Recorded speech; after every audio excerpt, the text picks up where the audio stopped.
নমস্কার বন্ধুরা, অর্পিতাস গার্ডেনে তোমাদের সবাইকে স্বাগত।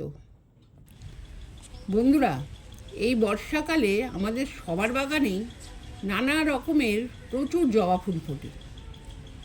কিন্তু এই বর্ষাকালে আবার জবা গাছে বিভিন্ন রকমের সমস্যাও দেখা দেয়। এই সমস্যাগুলোর মধ্যে একটা প্রধান সমস্যা হলো এই গাছে মিলিবাগের আক্রমণ।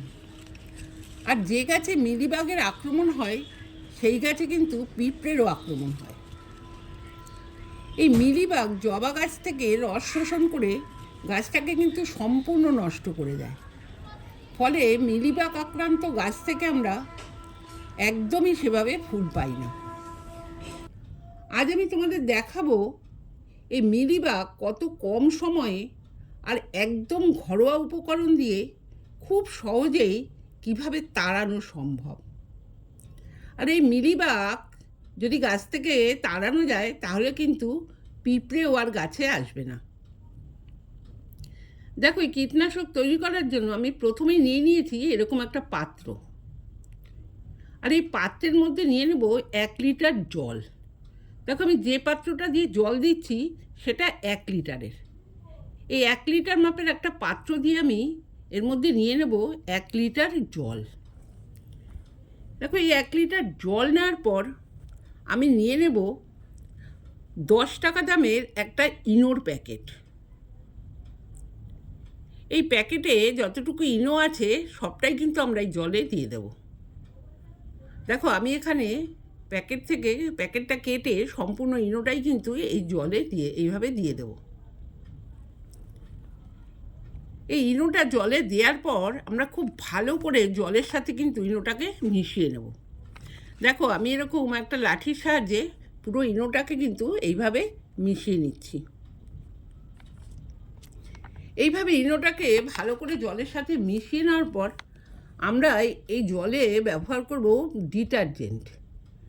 দেখো, ডিটারজেন্ট আমরা নিয়ে নেব এরকম বড় চামচের 1 চামচ। মিলিবাগের গায়ের উপর একটা মোমের মতো একটা আস্তরণ থাকে। ডিটারজেন্ট সেই মোমের মতো আস্তরণটাকে গলিয়ে দেয়, ফলে মিলিবাগটা মারা যায়। সেই জন্য আমরা এই কীটনাশক তৈরির সময় আমরা এই ডিটারজেন্টটা ব্যবহার করব। দেখো, এখানে আমি 1 চামচ ডিটারজেন্ট জলে দিয়ে দিলাম। এবার খুব ভালো করে একটা লাঠির সাহায্যে ডিটারজেন্টটাকে কিন্তু আমাদের এই জলের সাথে মিশিয়ে দিতে হবে, যাতে কোনো গুঁড়ো না থাকে। দেখো, এবার যে কীটনাশকটা তৈরি হচ্ছে, এই কীটনাশকটা আমরা যখন গাছে বা মিলিবাগের গায়ে দেব তখন যাতে বেশ কিছু সময়ের জন্য স্থায়ীভাবে থাকে, তার জন্য এই তরলের সাথে আমরা মিশিয়ে দেব 1 চামচ তেল। সেটা সর্ষের তেলও হতে পারে অথবা সাদা তেলও হতে পারে। আমরা এই তেল মিশিয়ে দেওয়ার ফলে কিন্তু এই কীটনাশকটা একটু আঠালো হবে, গাছের পাতায় বা ডালে বা মিলিবাগের গায়ে বেশ কিছুক্ষণ আটকে থাকবে। দেখো, এখানে আমি 1 চামচ তেল দিয়ে দিলাম। এবার তেল দেওয়ার পর আমাদের এই তরলটাকে কিন্তু খুব ভালো করে মিশিয়ে নিতে হবে, যাতে জলের সাথে তেলটা খুব ভালো করে মিশে যায়, যাতে তেলটা উপরে ভেসে না থাকে। দেখো, এবার তৈরি হয়ে গেল কিন্তু আমাদের জবা গাছের জন্য উপযুক্ত পেস্টিসাইড বা কীটনাশক। কিন্তু এই কীটনাশকটা আমরা ডাইরেক্ট গাছে ব্যবহার করব না। আমরা 1 লিটার জল দিয়ে এই কীটনাশকটা তৈরি করেছিলাম। এখন তার সাথে আরও 1 লিটার জল আমরা মিশিয়ে দেব। দেখো, এখানে আমি 1 লিটার জল মিশিয়ে দিচ্ছি। এইভাবে জল দেওয়ার পর আমরা আবার কিন্তু এই জলটাকে ভালোভাবে মিশিয়ে দেব উপকরণগুলোর সাথে, যাতে জলটা খুব ভালো করে মিশে যায়। তাহলে আমাদের কিন্তু একটু যাতে সার্ফের ওই গুঁড়ো না থাকে।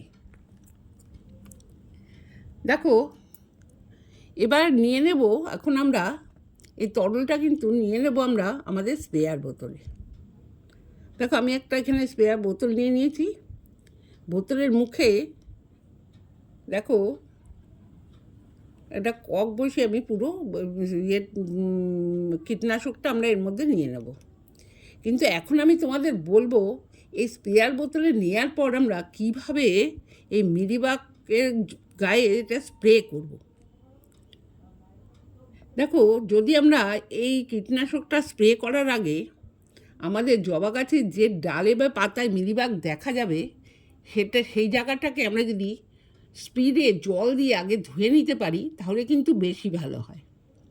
যদি তোমরা সেটা করতে না পারো তাহলে জবা গাছের ঠিক যেখানে মিলিবাগ দেখা যাচ্ছে, অর্থাৎ যে ডালে বা যে পাতায় বা তোমার গাছে যদি বেশি মিলিবাগ হয়ে থাকে, যেখানে যেখানে মিলিবাগ হয়েছে সেই জায়গাগুলোতে মিলিবাগের গায়ের ওপর কিন্তু এই কীটনাশকটা আমাদের স্প্রে করতে হবে।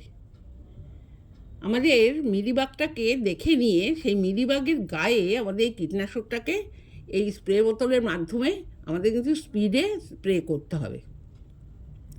দেখো এখানে আমি কিভাবে এই জবা গাছের মিলিবাগের ওপর স্প্রে করছি।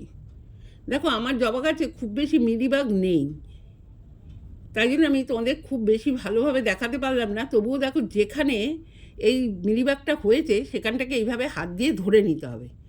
আমাদের দেখে নিতে হবে যে এখানে মিলিবাগটা আছে। তারপর আমরা আমাদের স্প্রেয়ার বোতল থেকে এইভাবে স্পিডে একটু দূর থেকে এটাকে স্প্রে করব, কীটনাশকটা স্প্রে করব। দেখো, এইভাবে করলে কিন্তু মিলিবাগটা চলে যাবে। দেখো, এইভাবে ধরে নিয়ে আমরা এর ওপর খুব স্পিডে এইভাবে স্প্রে করব।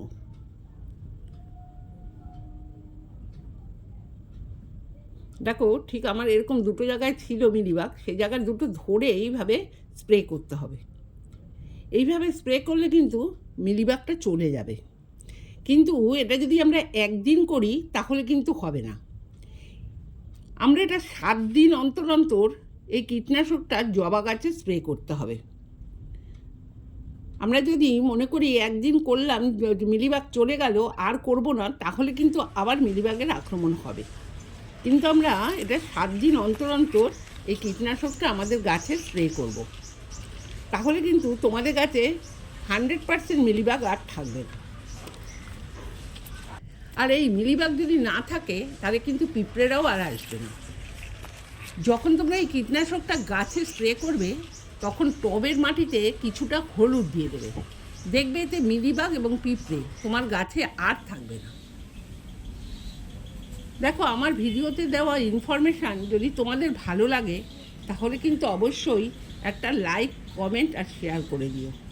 আর নতুন হলে সাবস্ক্রাইব করে বেল আইকনটা অলে প্রেস করে আমার পাশে থেকো। ভিডিওটা আজ এই পর্যন্তই। তোমরা সবাই ভালো থেকো, সুস্থ থেকো।